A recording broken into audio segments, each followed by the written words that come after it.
Shalom Bapak Ibu, ini seri baru tentang teologi perjanjian lama dan kita akan belajar tentang teologi kitab demi kitab mulai hari ini, sesi ini dengan teologi kitab Kejadian. Dan sebelumnya kita mau menjawab beberapa pertanyaan. Yang pertama, bagaimana seri ini akan diatur?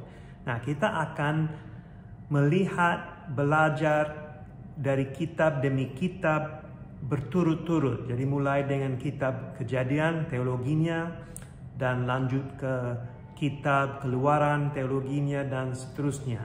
Terkadang ada beberapa kitab yang akan dibahas dalam satu sesi, khususnya nabi-nabi kecil, karena mereka tidak terlalu banyak pasal. Dan kita akan menganalisa tema-tema besar dan tujuan utama dari penulis kitab-kitab tertentu. Jadi kita mau mengerti apa maksudnya menulis kitab ini, kenapa kitab ini diberikan kepada kita oleh Tuhan dalam perjanjian lama. Nah, beberapa prinsip penting untuk diingat dalam sesi ini, dalam studi ini.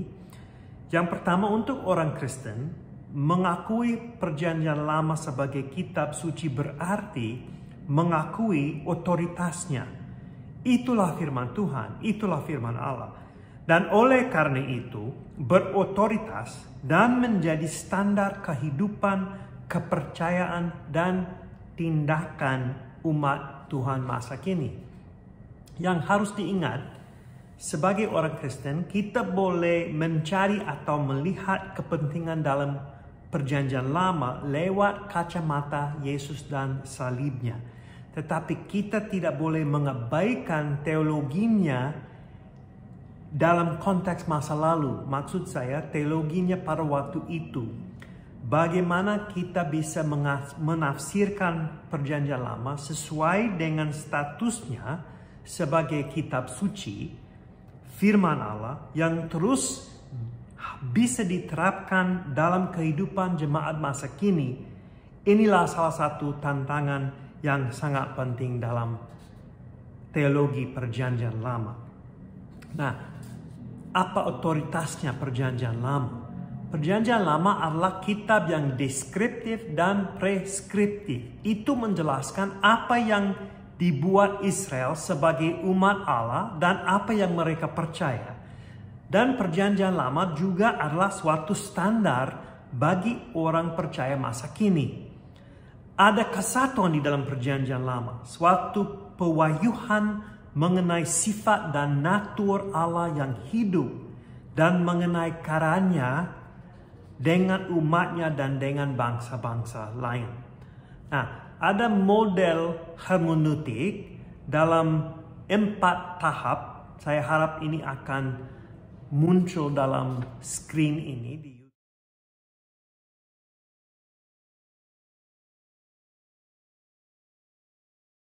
YouTube. Harus ada 4 tahap. Yang pertama, eksegesis. Teks sendiri dalam konteks historis, budaya, dan maksud penulis. Jadi kita mau melihat eksegesisnya dalam konteksnya. Yang kedua, teologi biblika.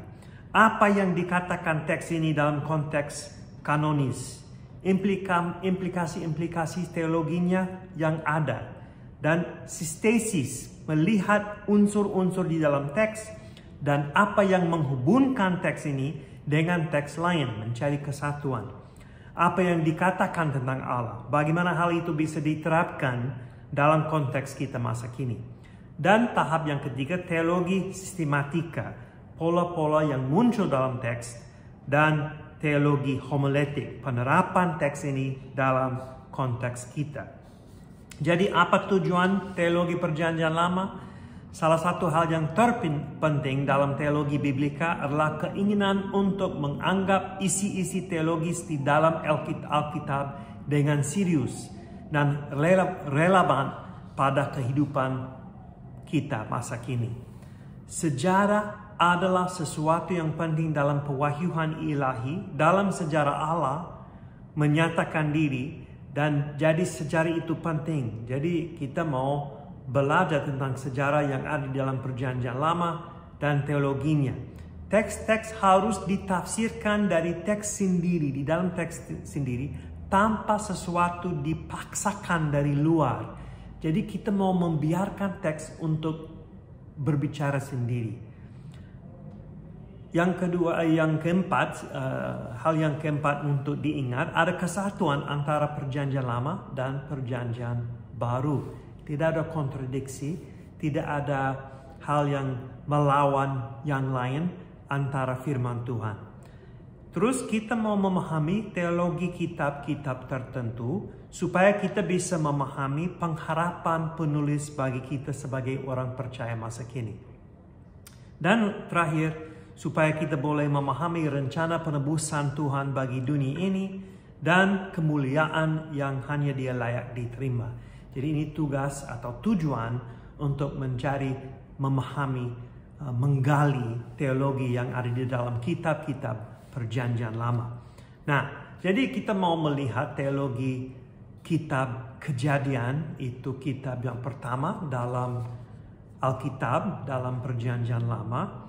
Yang pertama atau tema yang pertama itu penciptaan. Itu bisa dilihat langsung di dalam Kejadian pasal 1 dan 2. Ini keunikan di Kejadian dibandingkan dengan agama kuno pada waktu Musa menulis kitab ini. Nah, Musa menurut Yesus, Musa menulis kitab yang pertama sampai yang kelima, jadi hukum Taurat. Kejadian, Keluaran, Imamat, Bilangan, dan Ulangan. Jadi Musa menulis itu, dan menurut pada waktu Musa, pada waktunya tidak ada ilahi lain yang di samping Allah menurut Musa dalam haknya untuk mencipta. Tidak ada ilahi yang membantu. Tidak ada ilahi lain yang melawan. Dari mulanya hanya ada Allah. Jadi dalam beberapa cerita dari agama kuno, ada dewa ini melawan dewa itu, ada konflik, ada kacau berlawan dan semuanya itu. Dan dari situ, dari konflik itu, dari kekacauan itu, dunia ini diciptakan. Tetapi kita lihat di dalam Kejadian, kedaulatan, ketahuan, kebaikan, dan rencana Allah yang terbaik menciptakan suatu alam semesta dan bumi ini yang teratur. Lihat urutan penciptaan yang muncul dalam ayat pasal yang pertama. Ini menghilangkan kekacauan yang ada sebelumnya. Ini beda sekali lagi dari agama-agama pada waktu itu, di mana ada dewa-dewi yang berkelahi atau berperang sama dengan yang lain, dan akibatnya adalah penciptaan manusia.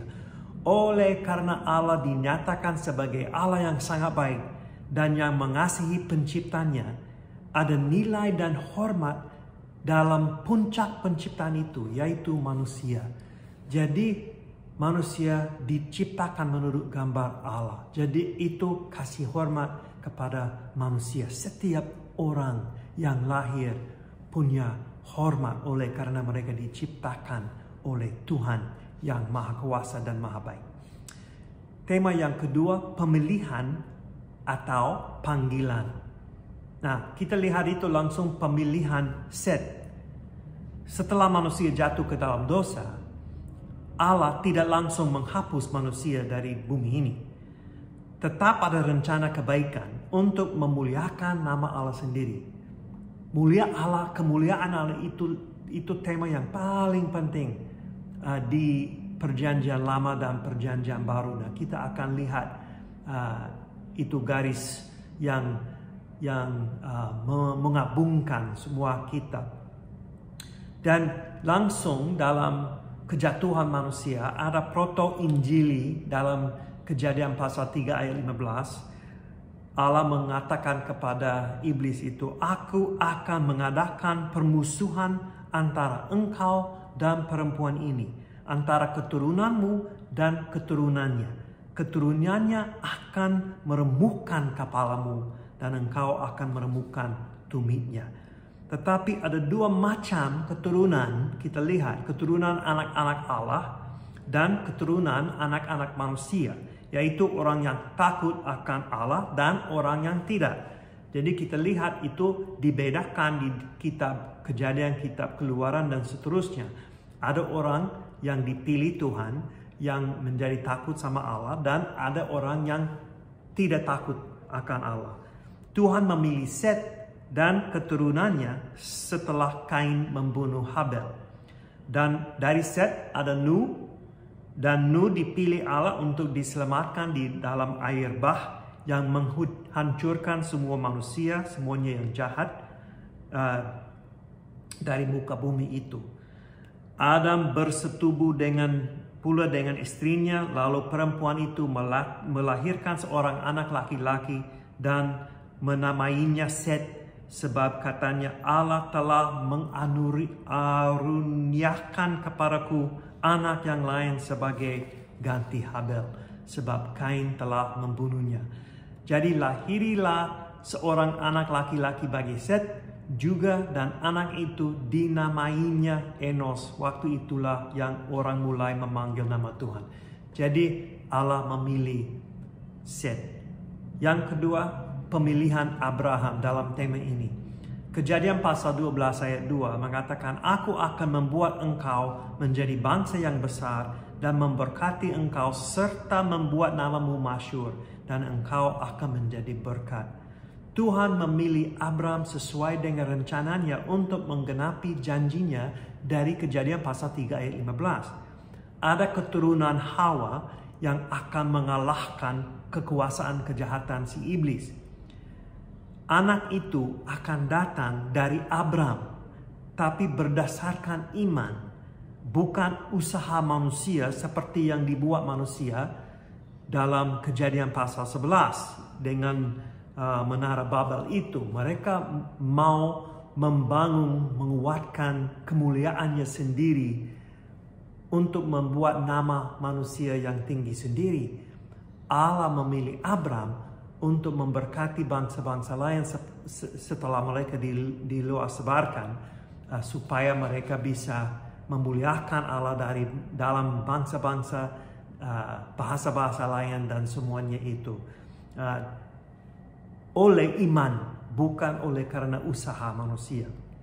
Nah, dampaknya Allah akan dimuliakan bukan manusia, dan Allah akan dimuliakan dari manusia, dari budaya banyak, karena semua bangsa yang akan diberkati Abraham, yaitu akan dijangkau dari Abraham dan keturunannya.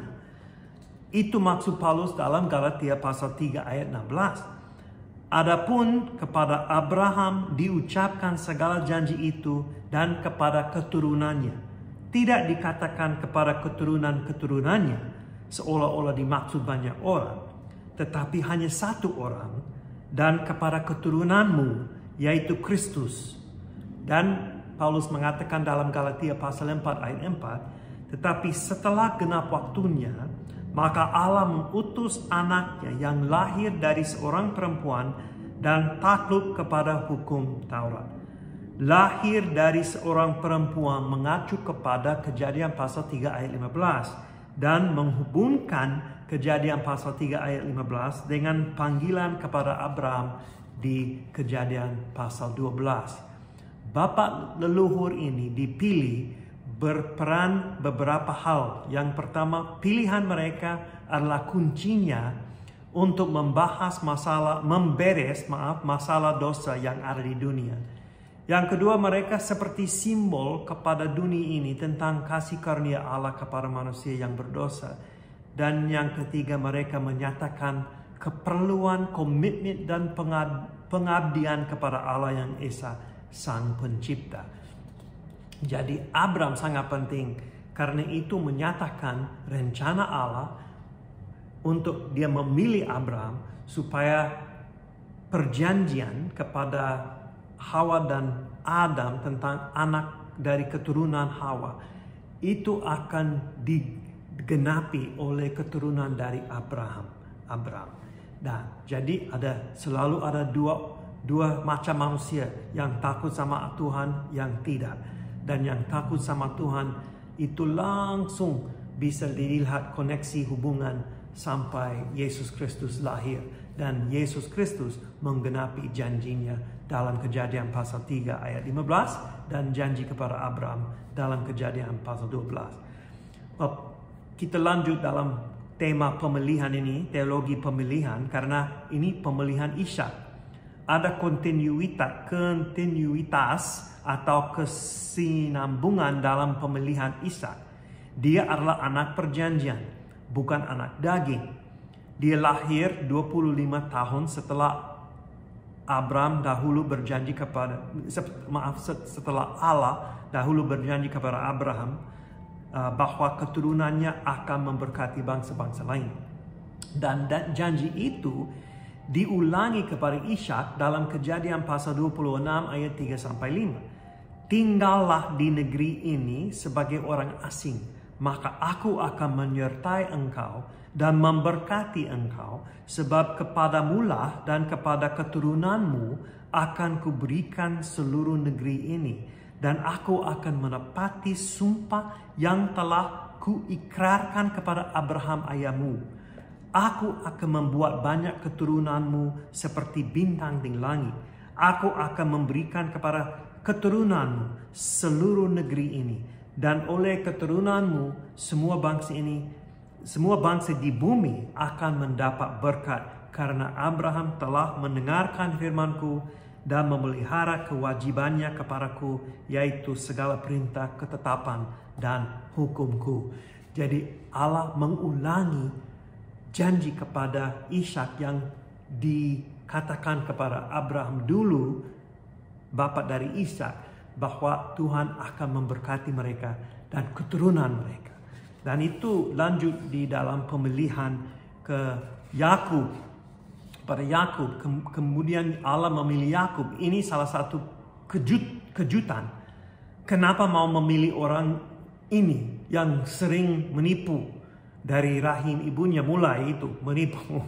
Dan sepertinya bukan orang yang punya integritas. Nah, ini penting. Pemilihan Yakub akan sekali lagi menyatakan dan membuktikan kasih karunia Allah dan kedaulatan Allah dalam hak pemilihan.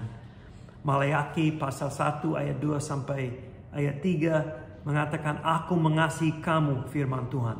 Tapi kamu berkata, dengan cara bagaimanakah engkau mengasihi kami? Bukankah Esau itu kakak Yakub? Demikianlah firman Tuhan, namun aku mengasihi Yakub, tetapi membenci Esau. Mengasihi dan membenci di sini adalah kode untuk memilih dan tidak memilih. Allah memilih sesuai dengan kedaulatannya dan rencananya untuk memuliakan diri. Roma pasal 9 ayat 10 dan 11 mengatakan, tetapi bukan hanya itu saja, lebih terang lagi ialah Ribka yang mengandung dari satu orang, yaitu dari Ishak, bapa leluhur kita, sebab waktu anak itu belum dilahirkan dan belum melakukan yang baik atau yang jahat, supaya rencana Allah tentang pemilihannya diteguhkan, bukan berdasarkan perbuatan tetapi berdasarkan panggilannya. 2 kali Allah menyatakan diri kepada Yakub, di Betel, Kejadian pasal 28, dan di Peniel, Kejadian pasal 32. Sebenarnya di Betel lagi dalam Kejadian pasal 35 untuk mengulangi perjanjiannya. Dulu itu menarik, Yakub menawar dengan Allah, kasih saya ini dan ini dulu dan saya siap. Setelah 20 tahun penuh dengan frustrasi, Yakub ketemu dengan Allah di Peniel dan tidak mau melepaskan malaikat sebelum diberkati. Hatinya sudah berubah, namanya berubah juga. Nah, semua janji yang ada di dalam Kejadian pasal 28 akan digenapi, dan doa Yakub untuk dibantu Tuhan di Kejadian pasal 32 ayat 9-12 telah dibalas. Jadi ada kasih karunia Allah bagi Yakub dan semua manusia, karena janji-janji Allah di Kejadian pasal 12 kepada Abraham akan digenapi. Itu luar biasa. Jadi Allah memilih, dia memanggil untuk menjaga janjinya sendiri, menjaga sumpahnya sendiri untuk menyelamatkan dan memberkati bangsa-bangsa lain. Dan terus ada pemilihan Yehuda. Nah, kita kejutan lagi ini. Pemilihan Yehuda untuk menjadi suku utama bapa leluhur Raja Daud dan Mesias sampai Yesus sendiri. Nah, kenapa kita boleh kaget dengan pemilihan ini? Karena dibandingkan dengan Yusuf, Yehuda tidak punya karakter yang baik. Dia kacau sekali. Yusuf dapat 2 warisan dari Yakub. Lihat Kejadian pasal 48. Tetapi janji Allah akan lanjut dalam keturunan Yehuda. Kejadian pasal 49 ayat 10 mengatakan tongkat kerajaan tidak akan beranjak dari Yehuda ataupun lambang pemerintahan dari antara kakinya sampai dia datang yang berhak atasnya, maka kepadanya akan takluk bangsa-bangsa. Keturunan Yehuda adalah keturunan Hawa dalam Kejadian pasal 3 ayat 15 yang akan mengalahkan iblis, yaitu Mesias Yesus anak Allah akan mengalahkan kekuatan si iblis di atas salib. Jadi dari Kejadian pasal 3 sampai Kejadian pasal 49 kita lihat hubungan pemilihan Allah untuk menjaga janjinya. Dan tema yang ketiga dan yang tema besar yang terakhir adalah pemeliharaan umat Allah. Langsung kita lihat pemeliharaan Adam dan Hawa. Walaupun mereka jatuh ke dalam dosa, Tuhan mempersiapkan pengorbanan bagi mereka dan menutup rasa malu mereka dengan kulit binatang. Suatu bayangan sistem pengorbanan nanti yang akan digenapi oleh pengorbanan yang terakhir, yaitu dari Yesus Kristus sendiri. Mereka dipelihara pada waktu mereka tidak dibiarkan makan lagi dari pohon kehidupan. Jadi mereka diusir dari Taman Eden itu supaya mereka tidak bisa hidup dalam dosa selama-lamanya. Jadi walaupun mereka berbuat dosa, Allah memelihara Adam dan Hawa. Dia memelihara Set dan keturunan. Set dipelihara dalam sejarah sampai ada anak yang takut akan Tuhan, yaitu Nuh. Dan keturunan Kain semakin jahat dan semakin jauh dari Allah dan mereka dihanguskan di air bah. Dan pemeliharaan Nuh dan keturunan. Nuh dipelihara karena dia sama keluarganya diselamatkan dalam air bah. Mereka bisa naik bahtera dan hal itu membayangkan keselamatan yang ada di dalam Yesus Kristus. Perintah Tuhan yang diberikan kepada Adam untuk beranak cuculah dan bertambah banyak, penuhilah bumi dan taklukkanlah itu diulangi kepada Nuh di Kejadian pasal 9 ayat 7. Walaupun ada banyak kehancuran, Allah tetap mau pakai manusia untuk memuliakan namanya. Dan ada pemeliharaan Abraham dan keturunan. Abraham dipelihara dari raja-raja jahat dan yang menangkap Lot. Abraham dipelihara dalam kekurangan imannya di Mesir dan di Kanaan. Dia tidak percaya secara 100%, jadi dia berbohong, tetapi Allah tetap setia terhadap perjanjiannya dan menjaga Abraham dari kutukan bangsa-bangsa. Abraham dipelihara dalam penemuan istri bagi Ishak. Allah memimpin hamba Abraham supaya sampai rumah keluarganya dan hamba Abraham boleh ketemu dengan Ribka. Sekali lagi ada rencana Allah. Dan rencana itu berkat kepada bangsa-bangsa lain akan menggenapi. Kejadian pasal 3 ayat 15. Tidak ada hal yang bisa menghalangi itu. Dan pemeliharaan Yakub dan suku-suku Israel. Yakub dipelihara dalam rumah tangga Laban Yakub dipelihara dari Esau, kakaknya yang menghina warisannya dan sebenarnya menghina rencana dan janji Allah kepada Abraham yang diberikan kepada Abraham. Yakub dan keluarganya dipelihara pada waktu ada kelaparan di Mesir dan Kanaan. Dalam kedaulatan Allah, Yusuf dijual oleh kakak-kakaknya kepada orang Arabia dan kemudian kepada Potifar di Mesir. Oleh karena itu, ada orang yang setia kepada Tuhan yang ditempatkan di Mesir untuk membantu dan menyelamatkan keluarga Yakub, umat Tuhan. Janji Allah tetap benar walaupun keluarga keturunan Abraham pindah ke Mesir. Ini akan dijelaskan dalam kitab Keluaran. Jadi Allah memelihara. Nah, Bapak Ibu, ini dua hal mengenai karakter sifat Allah yang sangat penting yang kita bisa lihat muncul di seluruh perjanjian lama dan di perjanjian baru juga. Allah mencipta, Allah memelihara. Lihat 1 Korintus pasal 8 ayat 6. Allah mencipta, Allah memelihara. Yesus mencipta dan Yesus memelihara. Jadi bagaimana kita bisa menerapkan beberapa prinsip dari sini? Tuhan Allah kita adalah satu-satunya pencipta yang berdaulat dan berkuasa. Kita tidak usah takut akan sesuatu pun. Semua otoritas dan hak berada dalam tangan Tuhan. Dia sang pencipta. Kita percaya itu. Yang kedua, kita boleh terus percaya kepada Allah karena pemilihan dan pemeliharaan Dia ada tujuan untuk melanjutkan rencananya dan tidak ada hal yang bisa menolak atau menghalangi itu. Allah dan rencananya akan menang. Rencananya akan digenapi. Itu tidak ada raguan tentang itu, keraguan itu. Nah, hal itu dibuktikan di atas salib.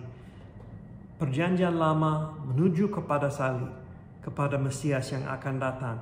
Semua rencana Tuhan untuk memberkati, untuk menjangkau bangsa-bangsa lain supaya mereka bisa memuliakan Allah itu dibuktikan, digenapi di atas salib. Yesus Kristus adalah penggenap yang final, yang terakhir mengenai semua janji kepada Adam dan keturunannya. 2 Korintus pasal 1 ayat 20. Sebab Kristus adalah Yah bagi semua janji Allah. Itulah sebabnya oleh Dia kita mengatakan amin untuk memuliakan Allah. Amin Bapak Ibu. Ini kejadian itu teologi dari kejadian kitab kejadian, teologinya, dan saya harap kita akan menikmati perjanjian lama dalam seri ini dan sesi-sesi berikutnya. Tuhan memberkati.